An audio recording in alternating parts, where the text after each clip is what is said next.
Hello everyone, my name is Parth, welcome back to my YouTube channel. तो हमने chemical reaction and equation chapter start किया था। Lecture number 4 देखेंगे जहां पे रेट ऑफ केमिकल रिएक्शंस के बारे में बात करेंगे। Again a very important topic from board point of view. यहां से गिव रीजन तो आता ही आता है एंड इसके ऊपर डायरेक्टली क्वेश्चन भी आता है, explain any two factors that affect the rate of reaction. ऐसा क्वेश्चन भी आ सकता है, तो ध्यान से देखना, अच्छे से समझना। वीडियो अच्छा लगता है तो लाइक करना, शेयर करना, सब्सक्राइब करना चैनल को।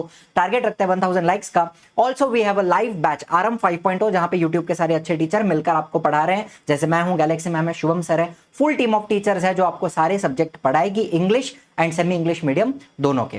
बैच के रिगार्डिंग कोई भी इंक्वायरी करनी है तो ये दोनों नंबर के ऊपर आप कॉल कर सकते हो। डिस्क्रिप्शन में भी सारी डिटेल दिए हैं, ऐप का लिंक, वेबसाइट का लिंक, सब कुछ दिया हुआ है। तो चलिए शुरू करते हैं आज का लेक्चर। भाइयों और बहनों, एक और बहुत ही important topic, rate of chemical reaction. इसके ऊपर गिव रीजन आते हैं। बच्चों को पता नहीं क्यों डिफिकल्ट लगता है, बहुत ही सिंपल चीज है, बहुत ही सिंपल, मजा आएगा। Rate of chemical reaction, rate मतलब क्या? स्पीड। एक केमिकल रिएक्शन होने की जो स्पीड होती है उसको हम रेट ऑफ केमिकल रिएक्शन बोलते हैं। अब मुझे बताइए, कुछ एग्जांपल आपको देता हूं। Cooking gas starts burning on ignition. आपने घर पे गैस जलाया, ऐसा टिश टिश करके, आपका जो लाइटर होता है उससे आपने गैस जलाया, तुरंत जल जाता है, करके जल जाता है। तो कैन आई से ये रिएक्शन बहुत ही ज्यादा फास्ट है, इंस्टेंट रिएक्शन है। लाइटर मारते या फिर माचिस जलाते ही आपका जो गैस होता है वो जलने लगता है। It is a fast reaction. उसी तरह आयरन आर्टिकल अंडरगोज रस्टिंग। जंग लगना, लोखंड को जंग लगेगा, धीरे धीरे धीरे, 1 हफ्ता, 1.5 हफ्ता, 2 हफ्ता लगेगा। कैन आई से ये स्लो रिएक्शन है। Depending on the condition rusting होती है, कभी कभी फास्ट भी होती है, कभी कभी स्लो भी होती है, लेकिन तुरंत नहीं होगी। 2-4 दिन, 5 दिन, हफ्ता लगेगा। So it is a slow reaction. उसी तरह से alcohol is formed on mixing east in glucose solution under proper condition. Glucose के सॉल्यूशन में जब ईस्ट को डाला जाता है, आपको ईस्ट पता है क्या है? ईस्ट एक प्रकार का फंगस है, यूनिसेल्युलर फंगस। आप लाइफ प्रोसेस पार्ट 2 में बडिंग पढ़ते हो, तो बडिंग किस में होती है? ईस्ट में होती है ना, यूनिसेल्युलर फंगस में। इसको जब आप शुगर में डालते हो, शुगर सॉल्यूशन में, तो शुगर का फर्मेंटेशन होगा, ब्रेकडाउन होगा, एंड आपको 2 बातें मिलती हैं। एक तो एल्कोहल बनता है और कार्बन डाइऑक्साइड बनती है। 2 बातें बनती हैं शुगर के ब्रेकडाउन से। तो ये जो प्रोसेस है, शुगर का फर्मेंटेशन होना, एल्कोहल बनना, कार्बन डाइऑक्साइड बनना, ये ऐसा तुरंत होता नहीं है। It is a slow process, थोड़ा टाइम लगेगा उसको, 1-2 दिन, 4 दिन लगेंगे। So it is also a slow reaction. फिर effervescence is formed on adding baking soda into test tube containing dilute acid. effervescence मतलब क्या, बताता हूं। effervescence मतलब आप सोडा का बॉटल ओपन करते हो तो करके गैस बाहर आती है, उसको हम effervescence बोलते हैं। तो यहां पर क्या हो रहा है, बेकिंग सोडा को डाइल्यूट एसिड के साथ रिएक्ट कराया जा रहा है। बेकिंग सोडा क्या होता है? Sodium bicarbonate, NaHCO3। उसको डाइल्यूट एसिड, कोई भी एक एसिड ले लो, चलो HCl ले लो फॉर एग्जांपल, HCl के साथ रिएक्ट कराया जाए तो आपको मिलेगा, आपको क्या मिलेगा? मजा मिलेगा। Na और Cl साथ में आ जाएंगे, NaCl बनाएंगे, एक सॉल्ट बनेगा, चलो ठीक है। और क्या मिलेगा इसके अलावा? देखो, ये जो H है और HCO3 है, ये H और HCO3 मिलके H2CO3 बनाते हैं, कार्बोनिक एसिड। लेकिन ये टेम्पररी इंटरमीडिएट बनता है, मतलब एक मिडल स्टेप में H2CO3 बनता है। ये H2CO3 ब्रेक होकर H2O एंड CO2 बनाता है। Are you understanding? H2CO3 शुरू में बनता है और टूट जाता है into H2O and CO2, and ये कार्बन डाइऑक्साइड का बबल्स बाहर आएगा। ये जो CO2 के बबल्स होते हैं उसको एफरवेसेंस बोलते हैं। ठीक है, घर पे काम करो, आपके घर पे किधर विनेगर वगैरह रहेगा, छोड़ो विनेगर, घर पे नींबू है और घर पे बेकिंग सोडा। मम्मी को बोलो खाने का सोडा किधर है, मम्मी देगी, थोड़ा पाउडर दे देगी व्हाइट कलर का। वो व्हाइट पाउडर में नींबू निचोड़ो, आपको बबल्स दिखेंगे। वो बबल्स किसके हैं? कार्बन डाइऑक्साइड के हैं। इसको ही हम क्या बोलते हैं? एफरवेसेंस। तो क्या ये रिएक्शन तुरंत होता है? हाँ, जैसे ही आप एसिड डालोगे तुरंत ये रिएक्शन स्टार्ट हो जाएगा, H2O प्लस CO2 गैस। ठीक है, so this is a fast reaction, तुरंत अत्यंत होने वाला रिएक्शन है ये। बातें मजे आ रही है, समझ में आ रही है बातें। लास्ट में क्या बोला है, a white precipitate is formed, precipitate मतलब insoluble solid, on adding dilute sulphuric acid to barium chloride solution. मतलब क्या किया, चलो बेरियम क्लोराइड लिया BaCl2। मुझे बताइए क्या ये डबल डिस्प्लेसमेंट है जहां पे प्रेसिपिटेट बन रहा है? हाँ, आपने बेरियम क्लोराइड लिया, आपने उसमें H2SO4 डाला, तो आपको क्या मिला, आपको मिलेगा बेरियम सल्फेट BaSO4, इसका प्रेसिपिटेट मिलेगा। कम ऑन, यस और नो? BaSO4 का प्रेसिपिटेट मिला, प्लस आपको क्या मिलेगा, क्या बचा, HCl, HCl बन रहा है। ये रिएक्शन एक बार चेक करना पड़ेगा, HCl बन रहा है या H2 एंड Cl2 गैस अलग हो रहे हैं। एक बार हम इसको तुरंत चेक कर लेते हैं, चलो आपके सामने सामने चेक करेंगे इस रिएक्शन में क्या हो रहा है। मेरे हिसाब से तो HCl बनना भी चाहिए, देखते हैं। What happens when dilute sulfuric acid is added to barium chloride solution? ऐकत नाही.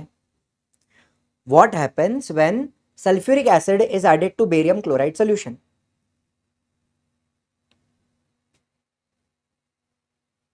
चलो बताओ.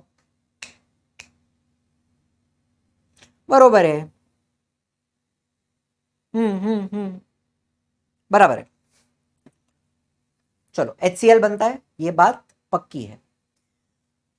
तो ये रिएक्शन भी कैसा है? Fast. It is a fast reaction, तुरंत हो जाएगा, अत्यंत हो जाएगा. तो यहां पर आपको दिख रहा है कुछ रिएक्शंस है जो स्लो होते हैं, कुछ रिएक्शन है जो फास्ट होते हैं. तो सारे रिएक्शन का जो स्पीड है वो सेम नहीं होता. Rate of reaction is different. ठीक है, सम रिएक्शंस अकर रैपिडली, फटाफट, वाइल सम अकर स्लोली. बात समझ में आ रही है आपको? चलो, आई होप सारी बातें क्लियर हो रही हैं. बस आप ही की तरह बहुत सारे बच्चे हैं जिन्होंने लाइव में हमसे पढ़ा है एंड बहुत अच्छा परफॉर्म किया अपने बोर्ड एग्जाम में. गुंजन है स्कोर्ड 100%, वैसे वेंकटेश है 100% के साथ, धनश्री है 99% के साथ, एंड बहुत बहुत सारे बच्चे हैं who have scored amazing marks in their board exams. अपना जो बैच है आरएम 5.0, उसमें आपको बहुत सारी चीजें मिलती हैं, लेकिन सबसे इंपॉर्टेंट 4 फीचर क्या हैं? एक तो लाइव क्लास, पूरा सिलेबस कवर किया जाएगा, 2 बार पूरा सिलेबस पढ़ाया जाएगा. ठीक है, रिकॉर्डिंग मिल जाती है, कोई भी आपका लेक्चर मिस नहीं होगा, बाद में आप कभी भी देख सकते हो. 2x पे देखो, 3x पे देखो, 4x पे भी देख सकते हो. डाउट सॉल्विंग के लिए एक स्पेशल IVR नंबर आपको दिया जाता है, जिससे आप किसी भी टीचर को कॉल करके उनसे डायरेक्टली अपना डाउट क्लियर कर सकते हो. मैं आपको पढ़ाता हूं, मुझसे डायरेक्टली आप बात करके अपना डाउट क्लियर कर सकते हो. एंड टेस्ट सीरीज में ऑब्जेक्टिव टेस्ट भी होती है, MCQ टेस्ट तो होते ही हैं, उसके अलावा सब्जेक्टिव टेस्ट में आपको पेपर मिलेगा, पेपर आप लिखोगे, वो पेपर आपको चेक करके भी दिया जाएगा, ताकि आपको समझ में आए कि कहां मिस्टेक हो रही है, क्या हो रहा है. अब देखो, एक कूपन कोड अवेलेबल है फर्स्ट 300 स्टूडेंट्स के लिए. बैच अपना छोटा रहता है, स्टूडेंट्स कम होते हैं. ये कूपन कोड लिमिटेड टाइम के लिए एप्लीकेबल है. अगर आपको मिल जाता है तो अच्छी बात है, अगर आप बाद में बैच लेते हो तो शायद नहीं मिलेगा. इसको यूज करके 10,000 बिकम्स 9,000, 1,000 रुपीज ऑफ हो जाता है. ठीक है, तो ऐप अपना है इजी लर्निंग, इसको डाउनलोड कर लेंगे प्ले स्टोर से. इसके ऊपर आप होम पेज पे आपको लाइव कोर्सेज दिखेगा, उसके अंदर आपको आरएम 5.0 ये बैच दिखाई दे रहा है. बाय नाउ के ऊपर क्लिक करोगे तो आपको यहाँ पे कूपन एंड ऑफर्स दिख रहा है, उसके अंदर आपको फर्स्ट 300 ये कूपन मिल जाएगा, अगर तभी अवेलेबल होगा तो. एंड प्राइस कितनी बन जाती है? 9,000 की बन जाती है. और कोई भी इंक्वायरी करनी है, कोई भी डाउट है बैच के रिगार्डिंग, तो ये दोनों नंबर है, इसके ऊपर कॉल कर सकते हो. डिस्क्रिप्शन में भी सारे डिटेल्स दिए हैं. तो बस आगे चलते हैं. उसी तरह से फॉर एग्जांपल मैंने दही बनाने के लिए रखा था. दही कैसे बनाते हैं? दूध लेते हैं और कल का जो दही आपने बनाया था उसमें का एक चमची लेके आप दूध में डालते हो. इसको विरजण बोलते हैं या फिर इनोक्यूलेट बोलते हैं, है ना. ठंडी में अगर आप दही बना रहे हो तो दही को सेट होने के लिए थोड़ा टाइम लगेगा, बिकॉज टेम्परेचर कम है. देखो, during winter long time is required for setting milk into curd, because temperature is low. आपको पता है, आपने जो एक दिन पहले का दही लिया उसके अंदर बैक्टीरिया था लैक्टोबैसिलस. वो लैक्टोबैसिलस दूध के अंदर जो लैक्टोज है उसको ब्रेक करके लैक्टिक एसिड बनाएगा, लैक्टिक एसिड के वजह से प्रोटीन्स का कोएगुलेशन होगा, कोएगुलेशन ऑफ प्रोटीन, एंड फिर जाके दही बनती है, उसका टेस्ट चेंज होता है, और भी चीजें होती हैं, लेकिन ये बेसिक प्रोसेस होती है। ये रिएक्शन ठंडी में स्लो होता है, बैक्टीरिया की जो एक्टिविटी है वो ठंडी में स्लो होती है, इसलिए दही को सेट होने को टाइम लगेगा। यही चीज अगर आप समर सीजन में करो, यही चीज आप अगर समर में करो तो ये reaction, the rate of setting of milk increases and the curd is formed early because temperature ज्यादा है। इनफैक्ट घर पे मम्मी को पूछो, दही बनाते वक्त दूध को थोड़ा सा मम्मी गर्म भी करती है, हल्का सा, एकदम चटका लगने जितना गर्म नहीं, वार्म करती है, लुक वार्म, एंड उसके अंदर फिर दही डाला जाता है ताकि रिएक्शन फटाफट हो। ये जो एक्टिविटी है, बैक्टीरियल एक्टिविटी, ये फटाफट हो पाए और दही सेट हो जाए। तो ये जो रिएक्शन है ये टेम्परेचर डिपेंडेंट है। आप कंडीशन चेंज करोगे तो रेट ऑफ रिएक्शन चेंज हो रहा है, लो टेम्परेचर पे स्लो है, हाई टेम्परेचर पे फास्ट है। आपको बात समझ में आ रही है मेरी? यस और नो?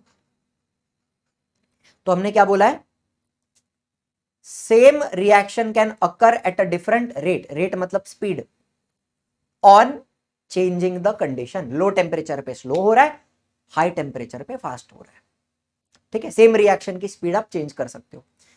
तो ये जो रेट ऑफ रिएक्शन है, रेट ऑफ रिएक्शन कुछ चीजों पे डिपेंड करता है, ठीक है।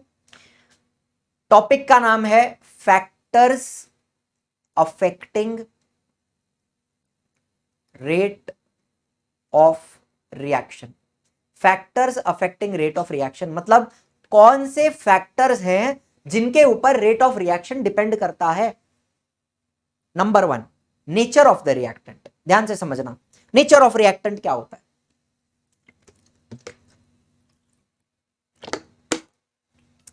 फिर से पानी खत्म हो गया, बोलो।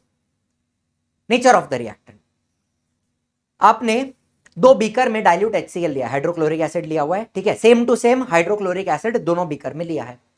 एक में मैंने डाला एल्यूमिनियम, तो रिएक्शन फटाफट फटाफट फटाफट होने लगा, फटाफट बबल्स आने लगे। किस चीज के बबल्स हैं ये मैं आपको बताऊंगा।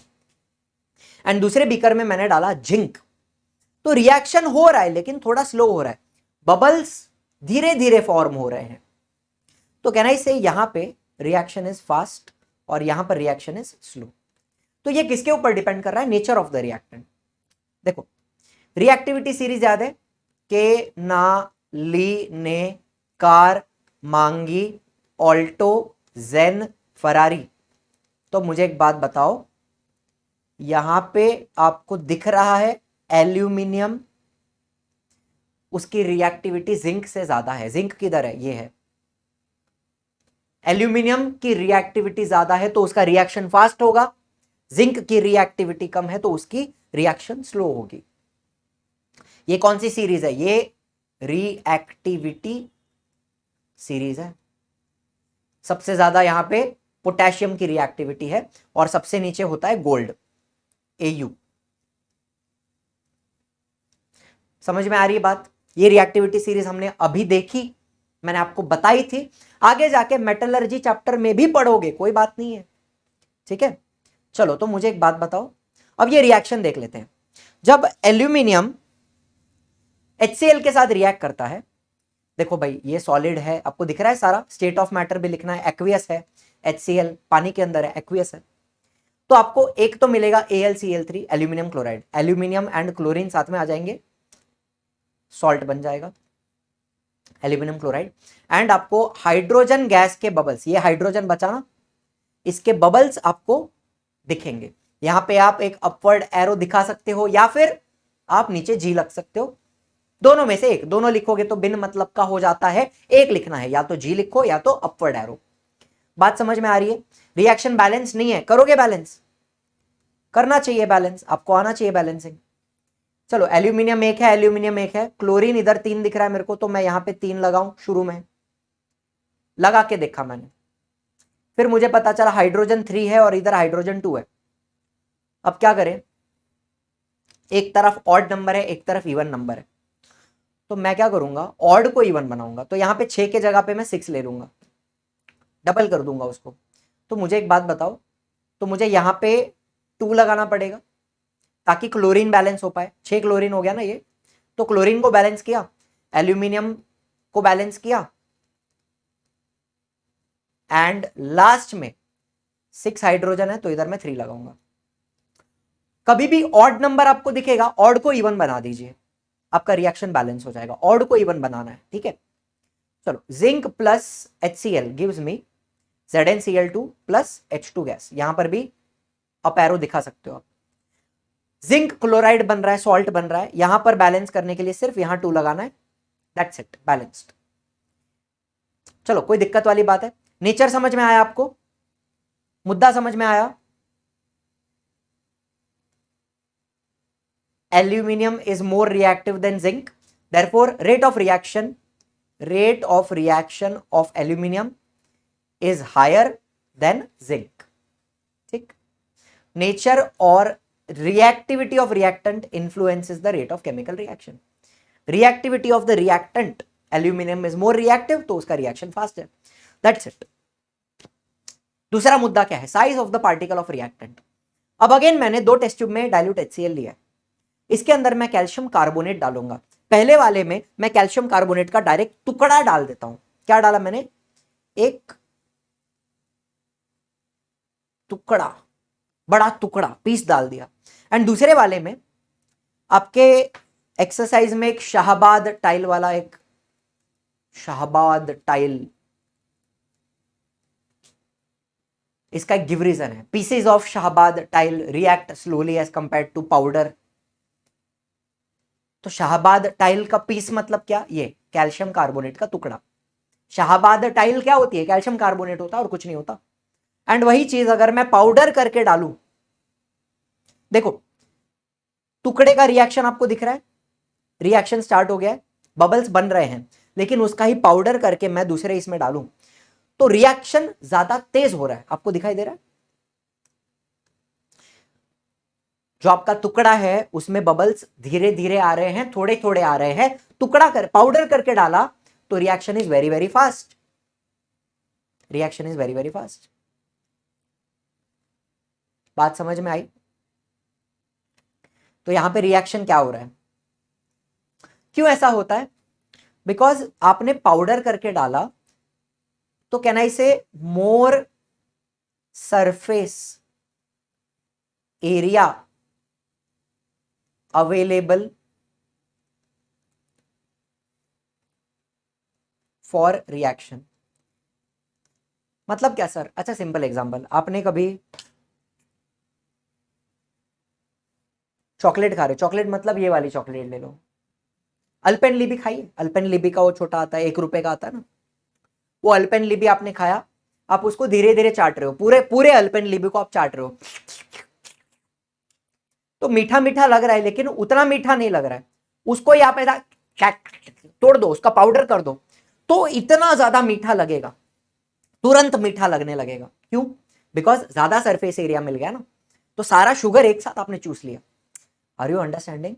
इसी प्रकार से जब बड़ा टुकड़ा डाला तो रिएक्शन धीरे धीरे हो रही है, उसको ही पाउडर करके डाला तो ज्यादा सरफेस एरिया अवेलेबल है रिएक्शन के लिए, रिएक्शन फास्ट हो जाएगा।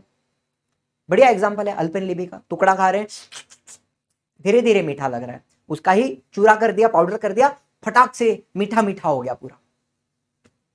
कैल्शियम कार्बोनेट जब HCl के साथ रिएक्ट करेगा तो आपको क्या देगा, एक तो Ca एंड Cl साथ में आके कैल्शियम क्लोराइड बनाएंगे, एक्वियस, ठीक है, ये सॉलिड है, ये एक्वियस है, ये बातें लिखनी जरूरी है। दूसरा क्या बनेगा, दूसरा क्या बनेगा, ये जो हाइड्रोजन है और CO3 है, ये लोग मिलकर शुरू में H2CO3 बनाएंगे, फिर ये वापस ब्रेक होके H2O एंड CO2 बना देगा। तो अपन डायरेक्टली H2O एंड CO2 लिखेंगे। H2O ये तो लिक्विड है, plus CO2 upward arrow, simple है। और ये जो बबल्स आ रहे हैं वो किसके हैं, कार्बन डाइऑक्साइड गैस के हैं, ठीक है ना? मुद्दा समझ में आया है? CO2 एंड H2O, ठीक है, इसको अपवर्ड एरो दिखा देता हूं। अब इसको बैलेंस करना है। अगर आप यहां पे 2 लगाओ तो क्या ये रिएक्शन बैलेंस हो जाता है? हो जाता है, सिर्फ इतना ही करना है। So what is the point? Smaller the size of the reactant particles, higher is the rate of the reaction. जितने पार्टिकल छोटे रहेंगे उतना सरफेस एरिया ज्यादा रहेगा अवेलेबल एंड रिएक्शन फास्ट हो जाएगा। That's it. तीसरा बात, कॉन्सेंट्रेशन ऑफ रिएक्टेंट। कॉन्सेंट्रेशन मतलब क्या? उसका प्रमाण, उसके अंदर कितना है। अब फॉर एग्जांपल मैं रूह अफ़ज़ा का बॉटल लाया, अब ये रूह अफ़ज़ा का बॉटल में डायरेक्ट पिएगा क्या? नहीं, उसमें बहुत शुगर है, बहुत ज्यादा शुगर है। तो मैं थोड़ा सा रूह अफ़ज़ा एक ग्लास में लूंगा और उसके अंदर मैं पानी डालूंगा, पानी डाल के एक डाइल्यूट सॉल्यूशन बनाऊंगा, उसको मैं पीऊंगा तो मेरे को हाँ अच्छा लगेगा। पूरा बाटली पिएंगे क्या डायरेक्टली? नहीं, बहुत शुगर है, high concentration, high concentration of sugar, ये अपन डायरेक्ट पी सकते नहीं है, उसको मुझे क्या करना पड़ेगा? डाइल्यूट करके पीना पड़ेगा, जिसमें कॉन्सेंट्रेशन शुगर की कम है। कॉन्सेंट्रेशन मतलब मात्रा, प्रमाण। मुद्दा समझ में आ रहा है? कम ऑन, बहुत ही सिंपल एग्जांपल है। As we add water concentration decreases. Concentration मतलब क्या? प्रमाण। अण कैसे लिखते हैं? ऐसे लिखते हैं ना, हाँ, प्रमाण। मुद्दा समझ में आ रहा है? तो अब यहां पर मैंने 2 बीकर में HCl लिया है, एक में डाइल्यूट है और एक में कॉन्सेंट्रेटेड है, मतलब इसमें HCl का प्रमाण कम रहेगा, उसका कॉन्सेंट्रेशन कम है, और इसमें कॉन्सेंट्रेशन ज्यादा है, प्रमाण ज्यादा है। सिंपल है। कौन सा ज्यादा खतरनाक होगा? कॉन्सेंट्रेट वाला। कॉन्सेंट्रेटेड में धुआं वगैरह निकल रहा है, रिएक्शन बहुत खतरनाक किस में होगा? कॉन्सेंट्रेटेड वाले में होगा। अब वही बात है, चलो हमने ये किसका पाउडर लिया है? हमने कैल्शियम कार्बोनेट का ही पाउडर लिया है, CaCO3, ठीक है। उसको हमने डाइल्यूट में भी डाला तो रिएक्शन हुआ, बबल्स आ रहे हैं कार्बन डाइऑक्साइड के, धीरे धीरे आ रहे हैं। उसको ही हमने, अभी देखो, dilute HCl reacts slowly with CaCO3, reaction slow है। वही अगर मैं पाउडर को कॉन्सेंट्रेटेड में डालूं तो reaction is very very fast, तुरंत रिएक्शन हो रहा है। So reaction with concentrated HCl take place rapidly. Simple है। चलो तो फटाफट ये छोटी छोटी बातें समझ में आ रही हैं। Rate of reaction is proportional to the concentration of reactant. Rate proportional to concentration. तो जितना कॉन्सेंट्रेशन ज्यादा है उतना रेट ज्यादा है, कॉन्सेंट्रेशन ज्यादा है रेट भी ज्यादा है, स्पीड ज्यादा है। सिंपल है ना यार समझने के लिए? कंसेप्ट्स आर वेरी सिंपल, कुछ भी बड़ी बात है क्या? नहीं। टेम्परेचर ऑफ रिएक्शन, अब देखो क्या बोला है। अब ये रिएक्शन है कैल्शियम कार्बोनेट का डिकम्पोजिशन, अगर मैं इसको गर्म नहीं करूं तो ये डिकम्पोजिशन नहीं होगा। बिना हीट दिए, बिना टेम्परेचर बढ़ाए reaction will not take place. तो मुझे इसको क्या करना है? गर्म करना है, तब जाके ये ब्रेक होगा into calcium oxide and carbon dioxide gas. तो यहां पर टेम्परेचर एक फैक्टर है, बिना टेम्परेचर बढ़ाए रिएक्शन नहीं हो रहा, ठीक है ना। उसी तरह से ये ले लो, आयन प्लस सल्फर, इनको भी मैं मिक्स करके रख दूं, ये रिएक्ट नहीं करेंगे जब तक मैं इनका टेम्परेचर नहीं बढ़ाता, गर्मी नहीं देता। मुझे बताओ क्या ये एंडोथर्मिक है? यस, ये एंडोथर्मिक रिएक्शन है। एंड पहला वाला डीकंपोजिशन है और दूसरा वाला FeS फेरस सल्फाइड बनता है, या फिर इसको आप आयन सल्फाइड भी बोल सकते हो, आयन सल्फाइड। ये एक कॉम्बिनेशन है। तो देखो बात समझ रहे हो? कॉम्बिनेशन रिएक्शन, ये भी यहां पे एंडोथर्मिक दिख रहा है, और ऊपर वाला डिकम्पोजिशन वो भी एंडोथर्मिक है, हीट देनी पड़ रही है, टेम्परेचर बढ़ाना पड़ रहा है। बात समझ में आ रही है? दोनों रिएक्शन बैलेंस्ड हैं, कुछ करने की जरूरत नहीं है। नाउ क्या बोला है? Rate of reaction increases on increasing the temperature. And I think this is true for almost every reaction, almost all reactions. थोड़ा टेम्परेचर बढ़ाओगे तो रिएक्शन की स्पीड बढ़ती है, बिकॉज क्या है कि जो एटम्स एंड मॉलिक्यूल्स हैं उनकी काइनेटिक एनर्जी बढ़ जाती है, तो रिएक्शन की रेट, रिएक्शन की जो स्पीड है वो बढ़ती है। ठीक है, मुद्दा क्लियर है? लास्ट पॉइंट, लास्ट फैक्टर है कैटलिस्ट। अभी कुछ कुछ रिएक्शन ऐसे हैं for example KClO3 potassium chlorate लिया है, इसका जो डिकम्पोजिशन है, आप इसको कितना भी गर्म करो, आप इसको गर्मी दो, इसका जो डिकम्पोजिशन है इनटू KCl एंड ऑक्सीजन, ये स्लो ही होता है। देखो, the rate of the above reaction neither increases by reducing the particle size, मतलब आप कितना भी पाउडर करके उसको गर्म करो, ये जो KClO3 है उसको मार के पटक के आपने एकदम पाउडर बना दिया एंड आप उसको हीट कर रहे हो, फिर भी ये रिएक्शन स्लोली ही होता है। The rate of the reaction does not increase by reducing the particle size और by increasing the reaction temperature. आप गर्मी भी दे दो, हीट भी दे दो, पाउडर भी बना दो, फिर भी रिएक्शन स्लो है। इसकी स्पीड कैसे बढ़ेगी? ये पेन खराब हो गया लगता है, संपला। हाँ, चल रहा है। इस रिएक्शन की स्पीड कब बढ़ती है? जब इसके अंदर हम एक कैटलिस्ट डालते हैं, फॉर एग्जांपल MnO2। ये MnO2 क्या है? Manganese dioxide. द सब्सटेंस, मैंने कैटलिस्ट आपको बताया था ना, it speeds up reaction. Catalyst का बेसिक डेफिनेशन क्या है? Speeds up a reaction without taking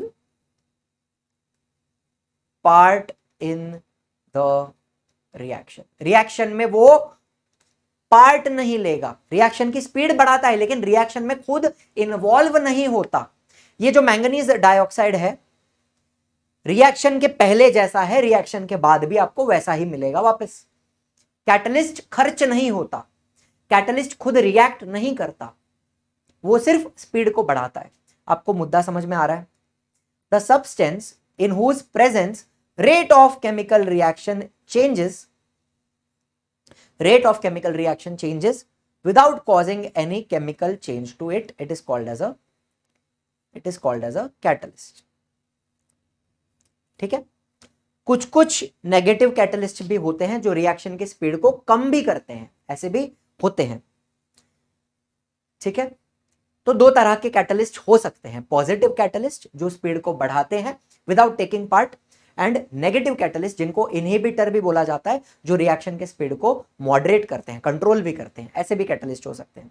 because देखो यहां पे ज्यादातर जब मैं कैटलिस्ट की बात करता हूं वो हमेशा स्पीड को बढ़ाते हैं। जो नेगेटिव कैटलिस्ट है उनको बेसिकली इनहिबिटर बोला जाता है, इनहिबिटर। एंड इनहिबिटर की बात ऐसी है ना कि वो रिएक्शन में खर्च हो भी जाते हैं कभी कभी। ठीक है? तो ज्यादातर हम जब कैटलिस्ट ये शब्द यूज करते हैं, इसका मतलब है कि वो रिएक्शन के स्पीड को बढ़ा रहा है। ओके? इनहिबिटर भी होते हैं, रिएक्शन की स्पीड को कम करते हैं, बट वो खर्च भी हो जाते हैं, रिएक्शन में वो चेंज भी हो जाते हैं। ठीक है?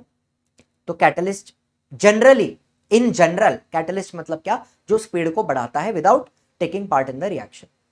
ठीक है? जनरल बात है कैटलिस्ट की। एक और रिएक्शन है हाइड्रोजन पेरोक्साइड का decomposition into water and oxygen. ये भी it is a slow reaction है, लेकिन इसमें भी आप अगर MnO2 डालो, मैंगनीज डाइऑक्साइड, इसका भी रेट बढ़ जाता है, इसकी स्पीड बढ़ जाती है। ठीक है? दोनों में, ऊपर वाले में भी मैंगनीज डाइऑक्साइड जाएगा, नीचे वाले में भी मैंगनीज डाइऑक्साइड लगेगा एज अ कैटलिस्ट, स्पीड को बढ़ा देगा। चलिए, तो I hope everything was super clear, crystal clear हो गया है पूरा टॉपिक आपके दिमाग में। एंड वीडियो अच्छा लगा है तो लाइक करना, शेयर करना, सब्सक्राइब करना चैनल को। ये हमारी पूरी टीम ऑफ टीचर है जो आपको सारे सब्जेक्ट पढ़ाती है। बैच के रिगार्डिंग कोई भी इंक्वायरी करनी है तो ये दोनों नंबर अवेलेबल हैं। चलिए, thank you so much for watching. I will see you in the next one. Tata, bye bye, जय हिंद, जय महाराष्ट्र।